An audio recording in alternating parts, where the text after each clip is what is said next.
You're listening to the Yeshiva of Newark at IDT podcast. I'm your host and curator, Rabbi Kivlevitz, and I hope you enjoy this episode.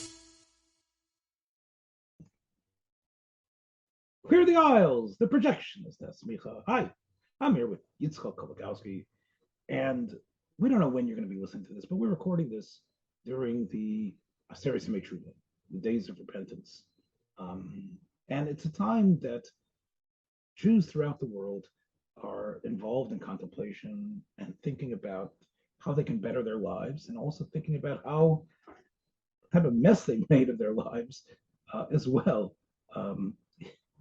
And really, as we know, it's a time up for tshuva, a time for regretting, a time for committing, a time for standing up and saying you're not going to be that person that you were, or at least you're going to take steps to be slightly different than you were in ways that have subtle but important ramifications, all mental, and yet it's something that is fragile and is beyond so many of us.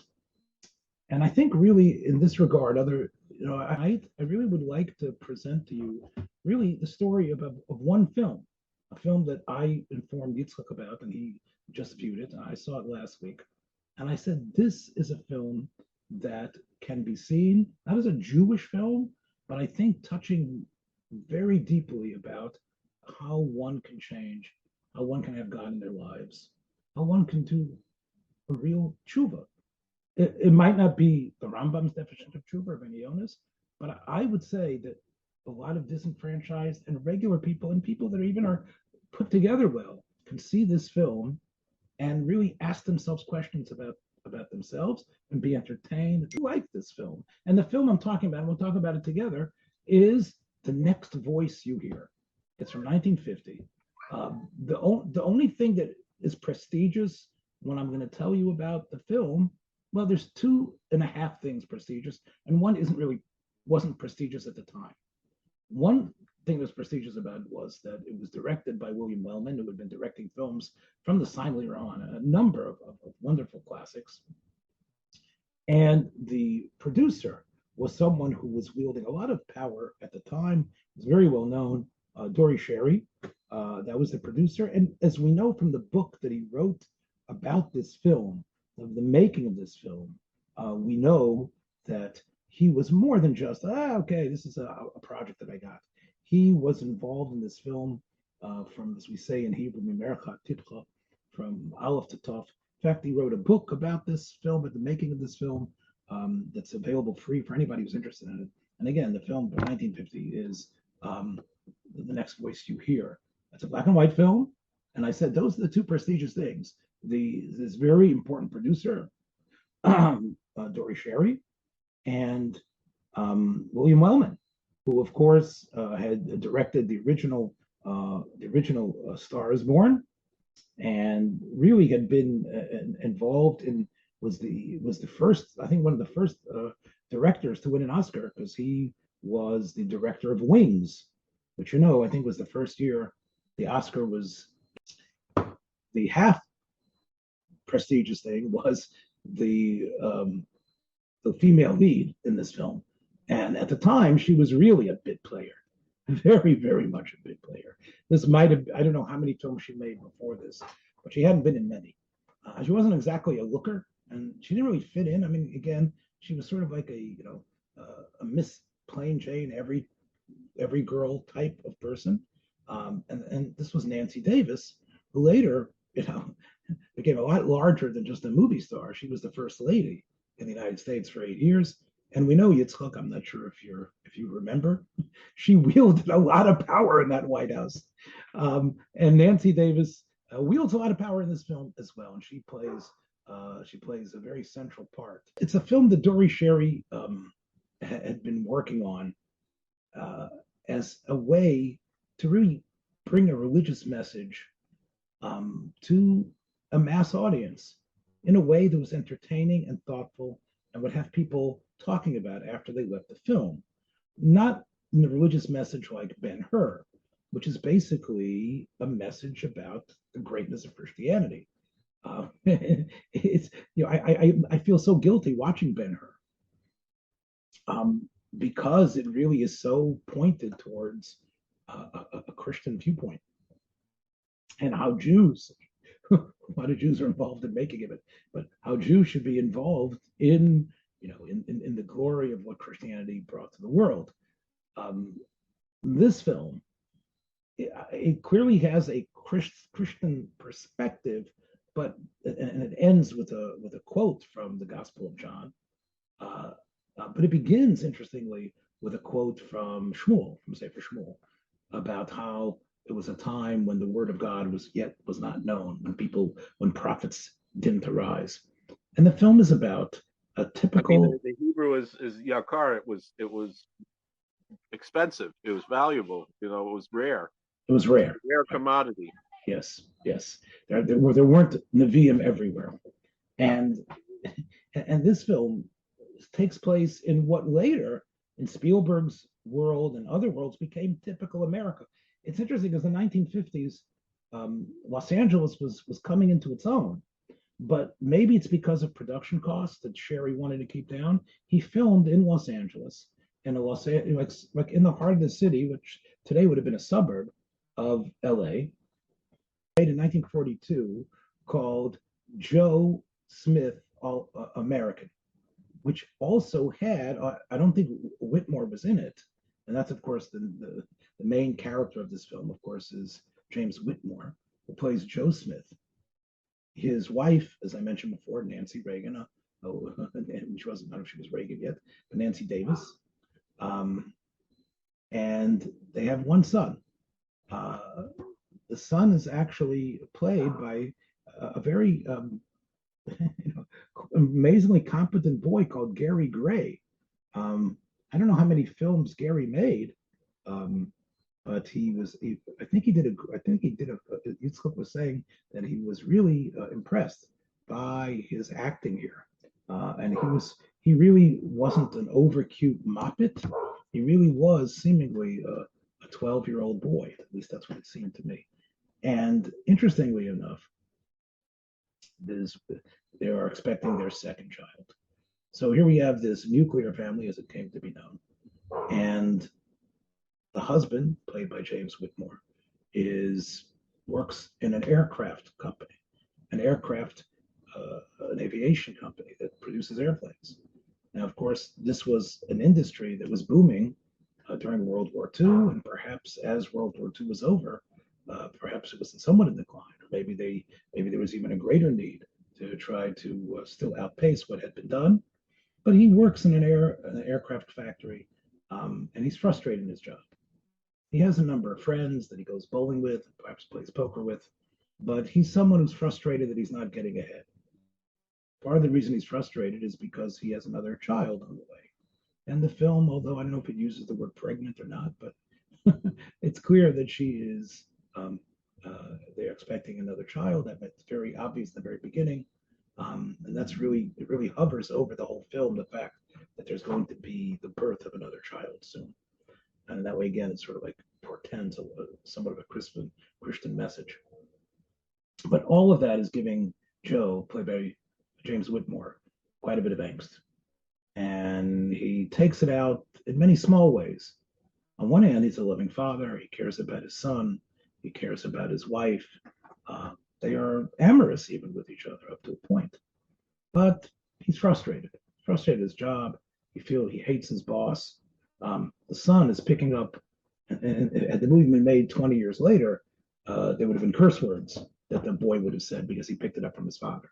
Again, the Hays Code didn't allow that, but you almost get the sense that that's what the idea was, that he was cursing out his boss. And he's still upset, of course, that his son is using those type of words at home, words that he picks up from his father, who brings his frustrations home. And these frustrations aren't just at his job that he brings home. He's frustrated as he drives to work. There's a number of they spoke to me quite a bit. And you, Yitzchak, as well, I know, are often in a rush to get someplace, and as is he. And he's rushing because he doesn't want to be late, because he's got a boss that's going to be on his case. And he pulls out of his driveway with such intensity and no regard really of the other people. because he doesn't live in a cul-de-sac. He lives on a street that is a thoroughfare that many people drive on. So what was really incumbent upon a person who lives on such a street is to back out very, very slowly and to wait for the traffic that is already in the lane to be clear. And that's something he never does. And the film actually has a spot where he pulls out. I guess that's probably one of the most exciting parts of the film in terms of action. You talk about action like car chases, where there's almost an accident. And he doesn't take it to heart at all that this is happening. He doesn't try to change his aggressiveness because he's really upset. In fact, one of the things that comes out, and again, I dwell upon this driving metaphor because America was really in love with the automobile, especially in California, where it's now become impossible to move, even with the automobiles. But it's clear that he'd like to get a new, fancier car, and his frustrations with the car are the starter doesn't work. There's a lot of his self-frustrations are taken out in the car, and the car is almost like a symbol of what he considers his own flaws as a person, how he feels he is good enough. He feels he should be getting ahead, and he's not.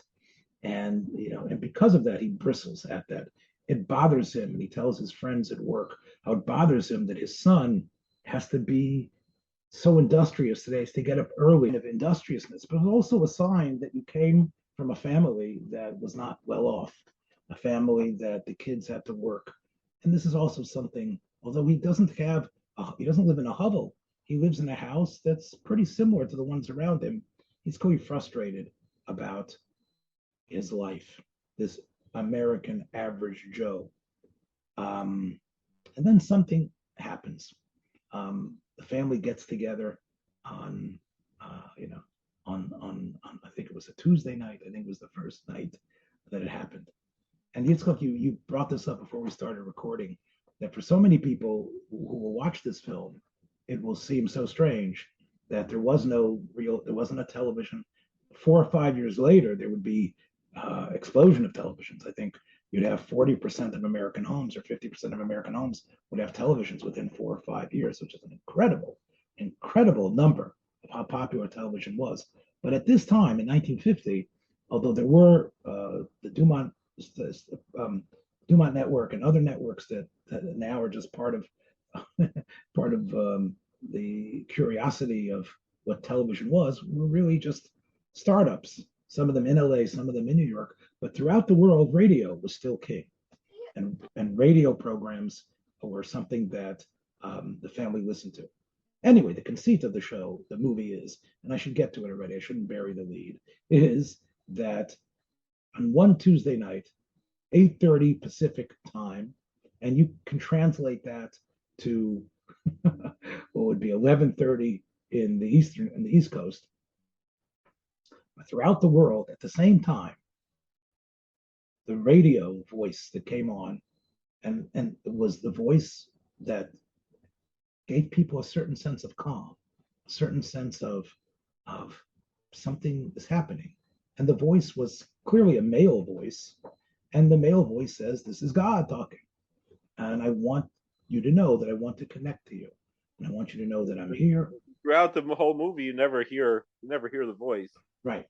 And that was part of it. Was almost like a Judaic Christian understanding that you never show God's face, right? So it's almost like that's the way I understood it. Dory Sherry obviously went to, he had somewhat of a Jewish education. There's the Judaism and Christianity that, although there's many images of Jesus, but even in Ben-Hur, which extols Jesus, you never see Jesus's face. And I think part of this was you never hear a voice. This was all part of the reverence towards God. But you hear a record of what he said. Other characters repeat what the message is. But the first message is just a message, I am, like the burning bush, that I'm here, that I exist. At least the first message of Ekia Asher Ekia. And the response of the world at the time is, it's a hoax. And you didn't intend to make a hoax when he did the War of the World. That was just right. Orson Welles was trying to portray a very realistic upgrade level of what the War of the Worlds would be, and he did it in a very inventive way. But I think it's interesting that by that time already, this was 12 years after he did that, it already became like ashamed of her. That became shorthand for a hoax. It's an Orson Welles, right? Because my understanding is that night, now we're coming up to Halloween, was because we have this mythology that everyone was listening to this, and they all just happened to tune in the middle of the show and they missed it, and actually the ratings show that it was Edgar Bergen was the most popular show that night. Not that many people were listening to the Mercury Radio Theater that night, but 12 years later, it was already as I once quoted Yitzchak in the famous John Ford film, Man Who Shot Liberty Valance. When the legend is bigger than the truth, you print the legend. And you're right, that became this legend, Orson Welles hoax. But it's interesting that most of the people thought it was a hoax. Or it's interesting when he goes to work the next day. Some people, there's one guy there who thinks it's a way to get refrigerators or something like of Americana at the time. There was a certain amount of cynicism, amount that it's probably some sort of capitalistic thing that, right? And it's only as the newspapers start, and you don't really see the newspaper reporters, but it's all the POV of the film is obviously this family. But as people are talking, they're reading the paper and discovering that this wasn't just an isolated incident. It didn't just happen in Los Angeles. Well, they ask what happened on the other side of the Iron Curtain. So there is that. Oh, you're right. There was almost a suggestion that this might be a communist plot. Yeah. To perhaps pollute our minds with some crazy idea. That's echoed in Day the Earth Stood Still the next year. It's not. Where this is coming from. Right. It's coming from them. It's coming from.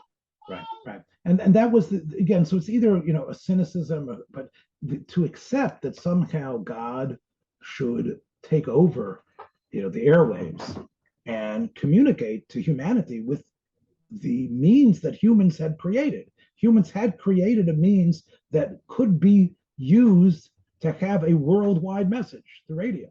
The radio was a miracle compared to the way things had been 100 years before that. And here you had a way that a voice could be transmitted and heard around the world almost instantaneously, almost at the same time. So that incredible miracle of technology that was so crucial in winning World War II, the idea is that God decided that he's inserting his hand into that man-made glove and using it to talk to human beings and send them messages. And the basic message of God is over a couple of days is that not only does he exist, but that he feels that people need to work on themselves, that people are taking the planet and God for granted, and that God feels that he had done miracles in the past. It comes from a Judeo-Christian tradition that there had been miracles that were part of the Bible. Nobody feels the Bible wasn't true. But that the miracles of today need to be miracles that are recognized, we say in rabbinic language, that are melubash b'derech hateva, that they are, as the Ramban says consistently in his commentary on Chumash, that is part of one of our great purpose is to recognize that there is no difference between the miracle of the splitting of the sea or of the sun rising or of a human eyesight or the earth opening up and swallowing a band of rebels. It's all the will of God that keeps this planet going every second instantaneously in a way that creation is marvelous and bountiful.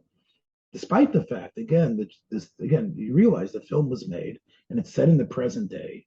It's set in the time of 5 years after Hiroshima, after the horrors of the concentration camps were known, the millions of people killed just in battle, and of course the others that were gassed and shot.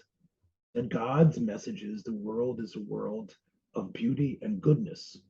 And despite people are going to say that the world is a terrible place, that people could turn around and recognize the gifts that God has given them. And these are gifts that are important, gifts that can be seen if they open their eyes, just to look at the stars, to see the earth around them, to breathe. And then, it's like when I was a bacher, I remember I went to the Shiur by Rabbi Victor Miller. I saw on the tape. I asked him a question, and he noticed that I was like an angry young man, and he said, you know, from the Chavos Levavos, that there were two Hasidim walking, and I think when the Chavos Levavos says Hasidim, he's talking about Sufi Muslims, Mr. Yes. The one sees an nevela of a right, and he says how disgusting it is. He sees the other one says, "Well, look how white its teeth are." Look how white its teeth is. Yes. Yes. To be able to find, despite what had happened in the world, but to realize that the planet was still functioning, and that there was still greatness to be found. And you know, obviously, as the messages keep on coming, you know, changes start happening to this family. There's another woman who's part of the family, but not completely.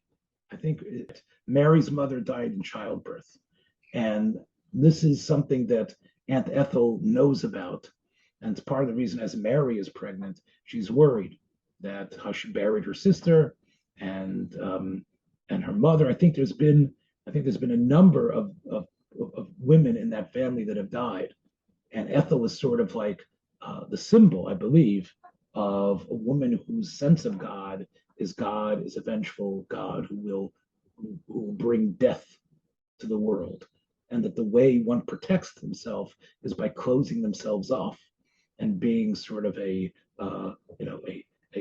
scolder, and someone who's always correcting, someone who is, as we say in Yiddish, consistently, someone who's always tense and nervous. And that's part of the reason why, you know, her nephew, through marriage, can't stand it, and he makes up lies and excuses to leave the house whenever she's there. She represents a religiosity which is a smothering one, which is a negative one, something that he bristles against, that he finds almost a sense of neuroses. And it's clear later in the film that he's somewhat of a lapsed Christian. He hasn't been saying grace, and he hasn't been going to church on a regular basis, as probably many Americans had stopped doing at that time. As it becomes clearer in the film, based on it's recurring every night, that it's not Orson Welles, it's not the Russians. They're also, I think, they start discovering that it's simultaneous, and that on every station, and they're also discovering that it's in every language. I think there was one little news clip. I think it was Chet Huntley. I read in the Wikipedia page on this that Chet Huntley, before, of course, he became one of the most well-known voices in America as a newscaster, in the late 50s and early 60s, on the Huntley Brinkley News Hour. Chet Huntley is there reading a little snippet of news on the radio, where supposedly the pilots of a plane that happened to have a Frenchman and an Englishman or an American on the plane, that each one heard it simultaneously in a different voice. And again, the comparisons to Maimon Har Sinai, the comparisons to Nebuah, I mean, all of this is very, to us, it's very posh. I mean, we have heard so many echoes of the same type of idea. But what the film is very open about is the resistance of so many to acknowledge God's existence. And even those that do, like Aunt Ethel, see it as portentous, as something terrible. And God, in fact, in the film, does something interesting. He's a character in the film. He sort of, on one night, he says, "Do I have to show you that it's me? I'm going to actually bring terrible rains," as if he's going to indicate that he's the same God of Genesis, the God of Bereshit, the God of the floods. And I think Yitzchak, you thought this was one of the most terror-filled moments in the film. Right? I mean, that's when Nancy Davis, she screams, and it's a scream that would be the envy of any scream queen of any science fiction or horror movie. I think it's a more blood curdling scream than Fay Ray or any. And really, what is she scared of? She's scared that God is going to take out his vengeance on the world, that there is a creator, the fear that there's something bigger and greater than all of us. It's just rain. It's very heavy rain. But the fact that it was predicted and that it happened is the fear, right? It's not so much the rainstorm is so incredible, but rather the fact that it came on the heels of the recording. And therefore, what she's really scared about is that there is a God of such power, despite the fact that she has growing within her a human being, right? Which is one of the film really is very open about, that one of the greatest miracles of all is the fact that the species continues to live and exist, and that human beings are able within themselves to imitate God in that way. So, I think you're right about the Nancy Reagan character, the Nancy Davis character. She isn't a stock, Madonna-like mother who's just full of sweetness, who's just full of positivity. She has I wouldn't say she has an edge to her, but I don't know if she's, if she's so full of stoic nobility. I didn't get that sense about her. These were very real characters. They were very real. I would say there's a secondary interesting character. It would be the actor who plays interesting one that Dory Sherry and the screenwriters came up with was the boss, who in many scenes is painted just as a fuss budget who just tells them, an honest day's work, for an honest dollar, for an honest day's work. He's always coming in and making sure they're not late. He happens to be a neighbor of Joe Smith, but he doesn't show any friendliness. He doesn't try to come over and be any sort of nice guy to him. Surprisingly, and this comes up later in the film, when Joe mentions to his son, Johnny, about delivering papers to Mr. Brandon, he says, Mr. Brandon's all right. Of course, that's not Joe's opinion.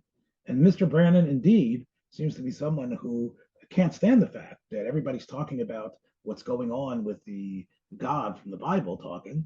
And as you pointed out in a conversation to me, it was strange that here's this man quoting the Psukim in Mishlei about Leikon Moa Otso, that, go learn from the ant how you have to be industrious. The thing was, people were much more biblically literate in that time. Even someone who had no connection to any religion, they all knew the Bible. They all probably read it through. Right. But what's interesting is you get the sense that Brannon represents pure capitalism, holding on for dear life.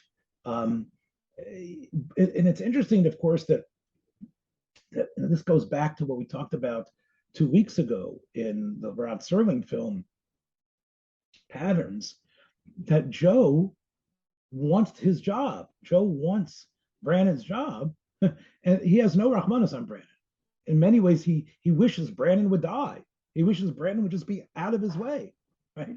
The film is pretty open about that, and Brandon says that to him in an exchange. He says, when they're not at work, he says, "I know what you want. You want me out." He says, "I'm going to hold on to dear life for this job." So in many ways, Brad, this dynamic between the two is, the classic dynamic of the younger person wanting to uproot the older people, and the older people, instead of just quietly letting the younger people take their place, they hold on and actually double down. In many ways, you would think that he's sort of like a Scrooge character that God needs to somehow change. The film surprises you with another layer of his personality, and you almost get what really becomes revealed. I think this is correct, and maybe this is why you were so impressed with it, Yitzchak, is that Kemayim Panim El Panim. Part of the reason why Brannon is so abusive and abrasive and so non-friendly. And Joe says, why can't you be friendly? Why can't you, right? And he says, I don't have to be friendly. I just got to be here, is because of the aggressive way that Joe treats him. In fact, Joe's treatment of all the people of an older generation is similar to what we call about the millennials today, right? Very dismissive, hoping for them to get out of the way. Aunt Ethel has nothing to teach him. Mr. Brannon has to get out of the way for him to sprout his wings. Maybe he had served in World War II, maybe not, but now is his time. And he wants to push that world to the side. And that world, whether it's Aunt Ethel or Mr. Brannon, is pushing back. And here is where you have, humanity at odds with each other. Not like in the film you mentioned before, The Day the Earth Stood Still, where we're talking about, sending bombs to each other. We're talking about similar to, what's happening on the street, where you have a quiet, somewhat like a suburban street, and the type of fissures that have arisen between neighbors. And that's part of what God really wants to change. God tells them that he could really unleash these miracles. He doesn't want to scare the world with these miracles. And that's part of what Johnny and the others are struggling with. Why would God want to scare people, right? When Whitmore, Joe doesn't believe it's God, he believes it's some sort of devious power that wants to just scare people and scare women and bring women into false labor, which happens in the film, where she drops something and she has to go to the hospital. And the film really does something interesting. It has one of I think the doctor who sends him home is a favorite of yours. I didn't know about this guy, but you've seen. Feels funny that she has to go in for false labor, and they're coming back. But of course, the baby's going to come.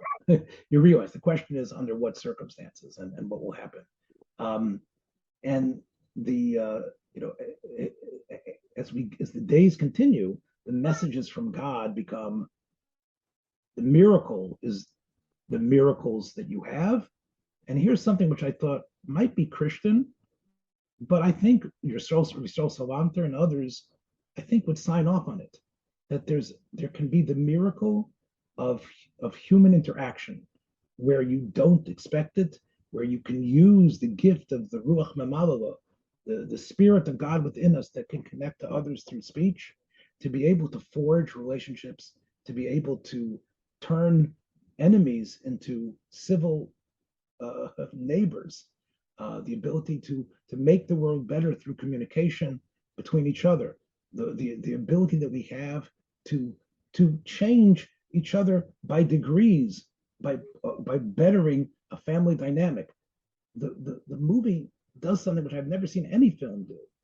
Call that a miracle. And that's the miracles that human beings can do, learning from God how they can better the planet, not necessarily by banning all fossil fuels or getting rid of atomic weapons, but rather by coming to understand the other person, seeing their perspective, and looking at yourself in the mirror and recognizing your flaws vis-a-vis the other person. Didn't you find that pretty outstanding? Yeah. I'm saying it's very close to what we would call a very Musar perspective. I've never seen to it as a ness, but it was almost saying that mankind in this 20th century that has brought out these scientific miracles, mankind now has to rise and really take those miracles further in terms of, and again, in terms of whether it's world peace or not, but even peace starting within the family. And I think part of what happens is that Whitmore doesn't recognize this, and he's unwilling to accept it, and he's noticing that his son, although has a fear of what's going on, his son, because of his youth, he's still untainted by so much of the pain and frustration, is really becoming distant from him over these days. And he explodes at his aunt, which causes his wife, although he has been kind to her and affectionate and brought her to the hospital, his wife, it can't stand what he did. She screams again. I actually thought that second scream to me was more blood curdling. I sort of related more to that second scream when she screams at Joe for manhandling the aunt. And Joe hopes that when he wakes up the next morning, that with the beautiful morning of that Saturday morning, that all would be forgiven. But he gets the cold shoulder from his wife, and he goes out, if you remember, to go get some cigarettes, and he wanders into a bar because I guess that would be the place that would be open that would sell cigarettes from the cigarette machine. And there he sees his old buddy. And I don't know if they were friends from the war, but seemingly this was someone he had quite a good time with. This was a good time, Charlie. And although Joe seemingly had once had a predilection for drink, clearly didn't want to drink, but he gets suckered into it, he gets brought into it. Part of it is because on the way to the bar, he had another negative reaction with Brannon, and he sees his wife is not friendly with him. He hates himself and doesn't understand why. And he was an angry drunk, but he was angry at himself. And it was interesting that he'd gotten so low. And remember, I can't tell you, on an objective level who's more attractive, but clearly, he has his wife at home who's, I didn't want to show, I guess, how large she was. She was she carried pretty small for someone who was close to having a baby. I don't know exactly why Nancy Davis couldn't appear more pregnant than she did. But the woman who shows up at the bar is somebody who is definitely dressed in a more glamorous way. And she sits down next to him with his buddy. So here, the screenwriters have the temptation. Right, it's almost it's close to the end of the film, and and here he is at the lowest spot, yet he resists the temptation. He realizes that it doesn't even strike him. Right, like it's amazing how strong he is as a happily married man. Right, despite the fact that he engages in this self-destructive behavior, the essence of this person is someone who loves his wife dearly, cares about his son, appreciates those things more than anything else. And he actually tells his friend in this state of drunkenness how he never wants to see him again, how terrible it is, and how he apologizes to the girl, to the woman. He says, I'm sorry I have to say this to you, but I don't want to talk to you either. Like he's chivalrous somewhat, despite the fact that she is clearly a woman of loose morals. And as you're right, he stumbles home, and you think maybe, all right, maybe things can get better. But although his wife somehow understands and in a way can put it behind them, Johnny sees his father, and then again, my kids have seen me drunk on Purim, and I'm sure your kids have seen you booze it up a little bit, but of course in Purim we try to do it L'Avodas Hashem, but here you have a depressed, angry drunk who was coming home and on the cusp of change, and that's where his son sees him. That was part of it. He missed hearing the voice of God that night, and it's kind of ambiguous whether or not he made it. Newscasters tell us, and again, this is part of the way the film has its way of using exposition by listening to the radio newscasters telling us what's going on. Just all old films make use of that. Even modern films have to do that. How else do you tell people what's happening? But yes, the churches are being full, the synagogues are being full, people are showing up everywhere. But it's possible. It sounds like he does not make it to church. Seems like he has a very bad hangover, and what occurs is that after that Saturday or that Sunday, although his wife is ready to forgive, his son doesn't want. Son does not want. He resists his advances. He pretends he's asleep when he comes in the room. He doesn't want to see him, and the son disappears. The son doesn't come home. They can't find him on Sunday. They can't find him anywhere.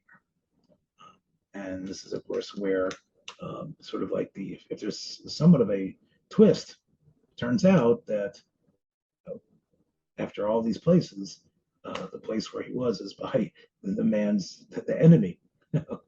He's at the Brandon's house. And it turns out that he's probably been in Brandon's house before. And Brandon, unlike Joe, has a garage that isn't just a small place to put your car, but it's actually large enough to have a shop in it where kids could do real solid type of model work and other types of things, which is what kids did in those days. And that's what the boy was doing. Interesting that he finds Brandon, a much more stable figure, someone that he can look up to, someone, despite the fact that I don't think he was in church either that morning. But Brandon somehow is more of an adult and understands things and is able, I guess, because he's distant, he doesn't see Johnny as a threat, is able to look at Johnny, which is again a paradox, considering the way Brandon fought tooth and nail with Joe. Somehow that third generation, the generation doesn't seem to be threatening. There was a connection between the grandparents and I guess the grandchildren, so to speak, that could be made. You don't have that intergenerational conflict. It skips a generation, and I guess that's the only way I can understand it. But I mean, again, part of the greatness of the film is that its characters are not one-dimensional, and it makes you think about all three of them, and Brandon and Aunt Ethel, and the others. Well, suffice to say that is the great dramatic moments where when he finds his son and he is able to apologize to his son, apologize to him. Unlike Hugh Beaumont, who with the Beaver, where the father spouts such great wisdom. Here's a father who asks his son's forgiveness, who really think the big Monday night to be the night of somehow even a greater revelation. Now the whole world finally believes, because everyone knows it can't be anything except God. And they're waiting for God's message, and the churches and synagogues, the mosques, everybody is waiting wherever their house of worship is, their homes. And of course, it's silent. That's again. To me, did you expect there to be another message, Yitzchak, when you were watching it? No, I think it was pretty obvious that was. Right. The build-up indicated. I guess that's the one little cheap point is like, the priests talk among themselves and they sort of figure out, well, of course, it's the seventh day. We know God rests on the seventh day. But I think it's really more than that. It's really the idea that, okay, now I've shown you, now, you guys do it. Right. Now it's the time for you to be God's partners. Look again, and it was, the film I think could have been cheap about this. The film could have been very Christian, and could have had the first day being Monday, and then the seventh day would be Sunday. But they actually push it.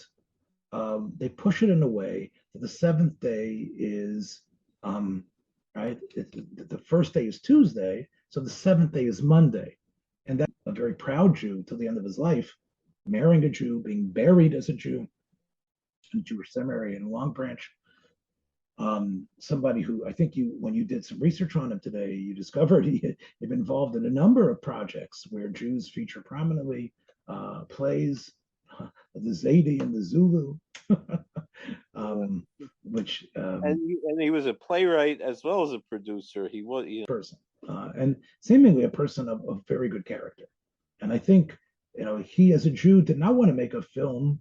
He recognized his Christian audience, but I think this was something specific that Monday, right? And of course, you can imagine that the last shoe to drop, of course, is the baby. And I think the film really, does a great job of bringing the father and son together at the hospital. In other words, normally you assume in those days that it wasn't a time of natural childbirth.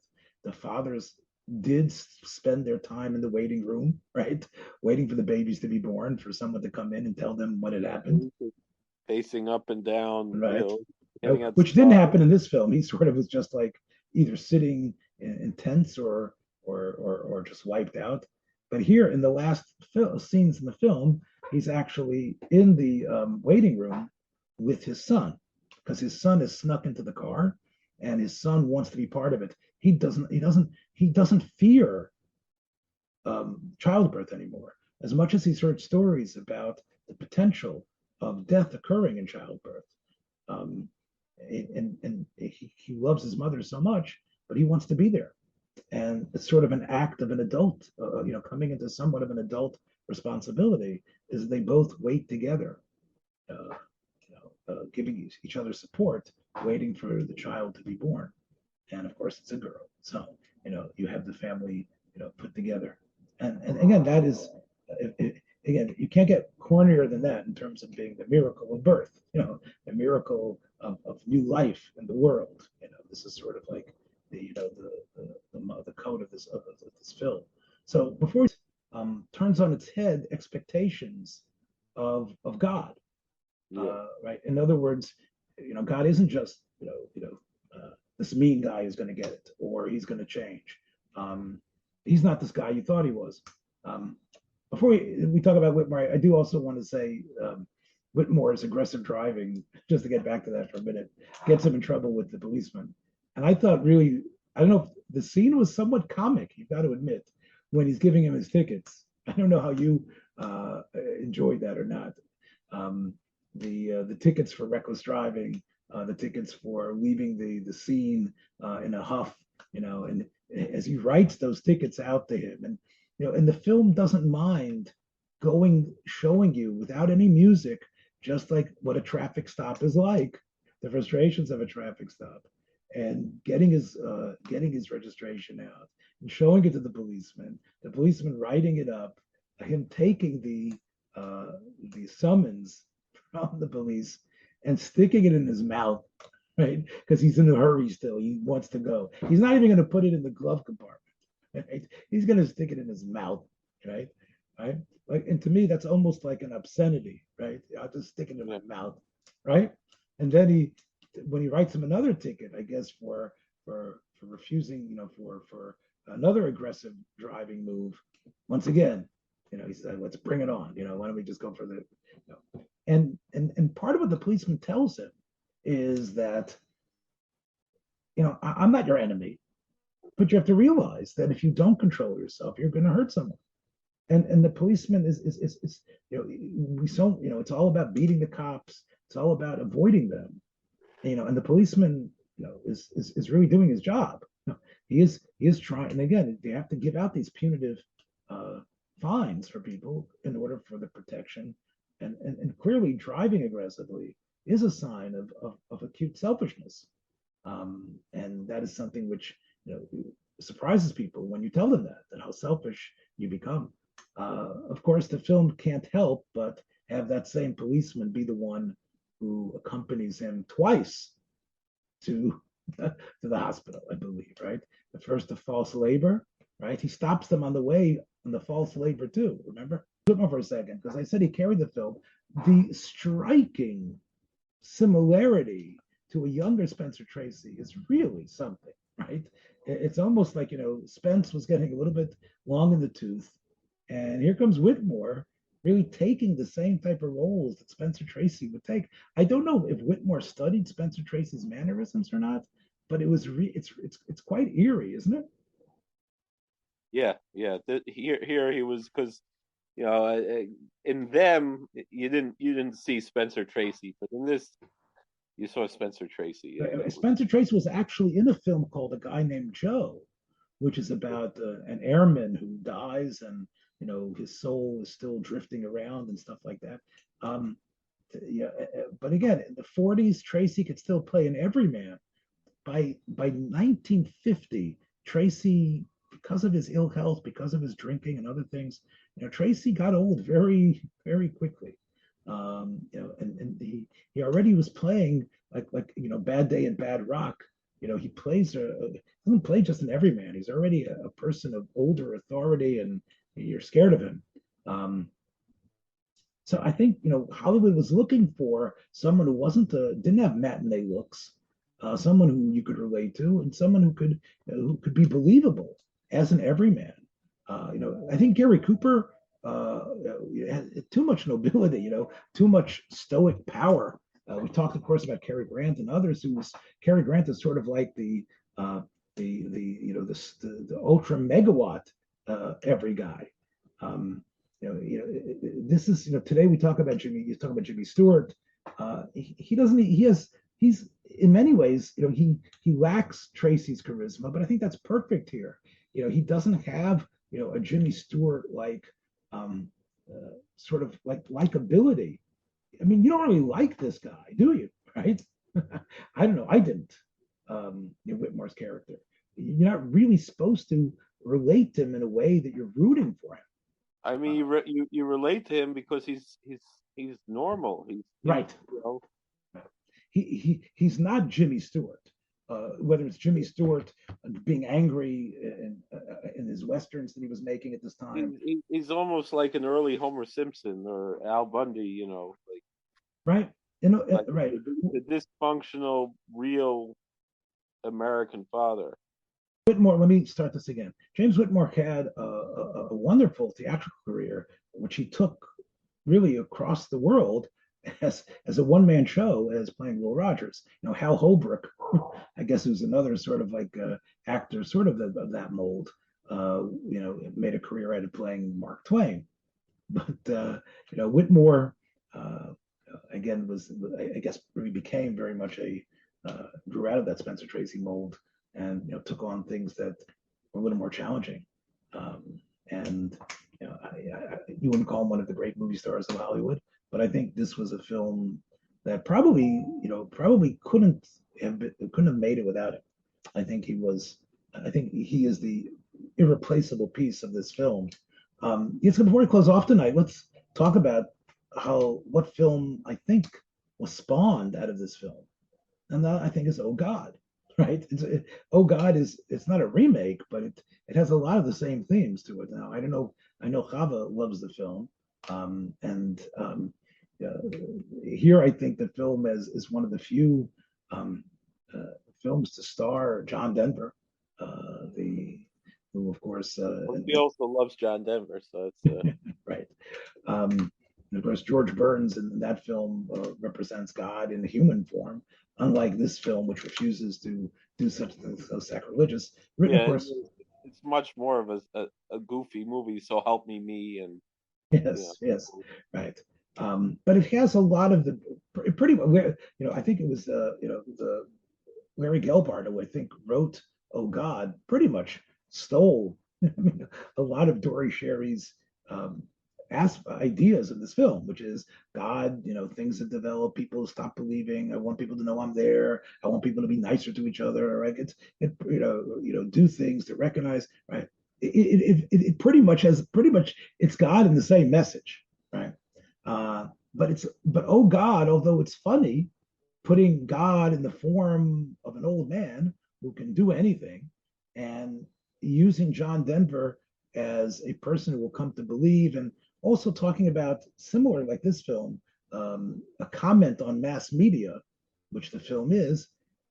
I think if you stack both of these films together, I think that the next voice you hear is clearly superior in terms of how it gets you to think about God in your life and tshuva, whereas I don't think Oh God does. Now, Chava might disagree. I think Chava should see both films, and she should let us know. A little interesting footnote, which only is sort of a Kivlevitzian, both films. Jeff Corey is the rabbi in Oh God, where they have a convention of rabbis coming together and starting to figure out what rabbis and priests and others trying to figure out what's happening. Jeff Corey is the rabbi, and in this film, Jeff Corey plays a buddy at the plant who he goes out bowling with, or hanging out with. So it's interesting that Corey was in the original and what I would call basically a remake of that film. I think I'll say it better, Yitzchok. I don't believe the film could have been made when Oh God was made. I think we talked about how you couldn't have such an overtly religious message at that time. You had films, and if you remember, in Oh God, Burns as God references The Exorcist. Remember, he says you could believe, you could believe in a girl being taken over by a devil, but you can't believe that there's actually God in the world. That's something that's so strange. And I think it's a sorry commentary about how jaundiced the world became. Most profound parts of the movie was when he puts his foot onto the gas or onto the starter. In other words, right, when he puts his foot on the starter in a slow fashion, in a more relaxed. So he first asks, well, is this a miracle that's supernatural? And then he realizes, no, it's exactly what that Musar part is. That is the miracle, that you're doing things that by virtue of how you're handling it, this is going to be better. This is you're making the miracle just by. I mean, it's almost like a somewhat of a Taoist, type of, or even like in the Hasidic Sforah, I'm talking about bustle, like to be mevatel yourself, and then you get out of God's way, type of thing. And in this way, it really echoes a film that we highlighted a couple of months ago, Angels in the Outfield, where by Paul Douglas becoming a better person, the team wins. When Paul Douglas is a bigger Bal Midos, everybody changes. You don't really need the angels to do that. You don't need the powers of God to do that. We, in many ways, shoot ourselves in the foot, or we flood the carburetor with the way we drive and the way we aggressively. And again, you're right. That definitely is all part of how the miracles are in the Dvarim Ketanim Miyod, of how those alterations in our behavior. 1950, that's approximately a little bit over 25 years when Oh God appeared. Did we really have what sort of world was it? I mean, you have, by the way, if you remember, again, you have him working in the store, Jerry works in the store, and you have, his boss, who again, so there's a lot of that same dynamic there. You have his wife, Terry Garr, who was sort of a similar type to Nancy Davis, a lot more comic chops than she does, but quite similar in that way. And of course, like I said, it's a lot more ribald. It's a lot more goes for the easy laugh. And of course, this film, maybe, I think part of it, yes, it's Rahmanis that Sherry's dream didn't come true. Oh God tried to revive some of that, but the world that I think, like I said, had become jaundiced by that time. Maybe it was post-Watergate, it was many things, but there was clearly a lot of cynicism and the idea that God exists and that God cares and God loves. As opposed to this film, it's almost like, I'm not really around. But if you remember, part of what Burns says as God in Oh God is, I don't take care of all the details. That's you guys. I don't take care of every little thing. I basically put the basic thing together and you guys have to do the rest. That's not what this film is saying. God is really in charge of every little thought and everything that's going on. However, the freedom that he gives us is to actually join him. Whereas I think in Oh God, again, you can go back to the screenplay and see what Burns says is that, yeah, I created this, but I'm not involved in all the details. I'm involved in everything. Certain things I sometimes pop in and decide to push a button here or there. And it's a much murkier vision, in terms of what God really is. And I think this film, by not asking as many questions, and by not like part of in Oh God, part of what happens is that the John Denver character has all these points that he wants to try to figure out about what is, and Burns has to answer them. And of course, Gelbart had to write those answers in a way that came up with that made some theological sense. I think this film doesn't ask those questions, stays away from some of those details, but ends up really with a more impressive sense of God and some other things. I think Dory Sherry here is sort of ignoring man's inhumanity to man and other things, and he's really zeroing in on the minutia of life and the glorious aspects that surround that minutia. Yeah, after seeing this, there's a movie that I mentioned to you that I haven't seen. I know it's available very easily streaming.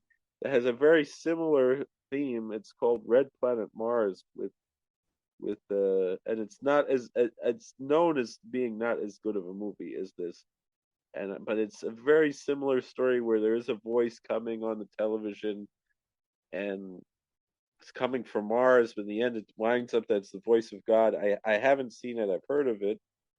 Very strange type of a movie, but it's there are certain... I think the film today, if this would be made by a Christian film company, like Zondervan or something like that. The people who made Lion, the Witch, and the Wardrobe.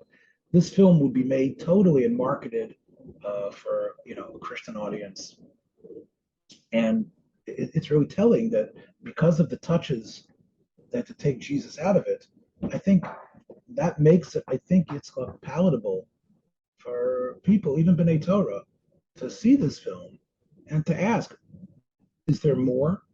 Is Tshuva demand more? Would you call Joe a Baal Tshuva? How does the Torah differ? How similar are things? Why doesn't the Rebbeinu Shalom show Nisim Gluyim Bisman Hazeh? So I think the film is really, again, we try not to be preachy in this discussion between us. It's we have Semicha, but we don't really, emphasize that we're rabbis.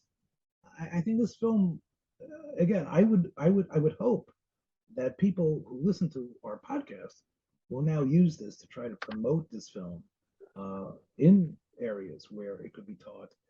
Last week, Neil talked about watching In the Presence of Mine Enemies on Tisha B'Av. I think this would be a wonderful thing to show in modern school, or even in a school of serious B'nai Torah, to make them think. Right? You can't say that it has super anything that's so unsneous that they have to maybe they can I think it really is something that in a way it's something we can polish up here on the Projectionist and hand it really as a present to you guys. So run with it. We've done the miracle of discovery and research. Now it's time for you, my children. Go forth and spread the word with the next voices that you hear. All right, my friends. Hopefully you'll hear both of our voices again next week. Watch out. Thanks for joining us for another episode from the Yeshiva of Newark at IDT Podcast. Be sure to subscribe on your favorite podcast app so you don't miss a single episode.